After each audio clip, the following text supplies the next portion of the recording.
దర్శించుకోవాలని నేను కూడా ఉబలాటపడ్డాను.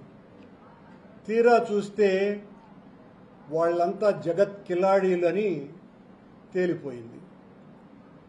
జగద్గురువుల సంగతి దేవుడెరుగు. జగత్ కిలాడీలు తెలుగుదేశం పార్టీ కార్యకర్తలు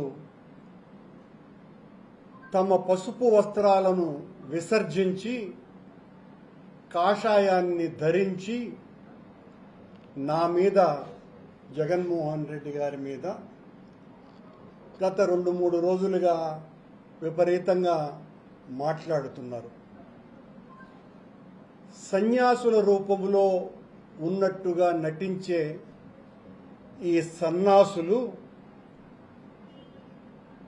నెత్తి మీద రూపాయి పెడితే 5 పైసలకు కూడా అమ్ముడు పోనటువంటి నంబర్ 1 పనికి మాలిన వాళ్ళు. వీళ్లకు నాయకుడు Telugu Desam party NTR literature committee Atluri Narayana అట. ఈ అట్లూరి నారాయణ ఎవరయ్యా ఇతను అని కనుక్కుంటే Telugu Desam party NTR literature committee. ఈయన సనాతన ధర్మం మీద, నా మీద పెద్ద ఎత్తున మాట్లాడుతున్నాడయ్యా.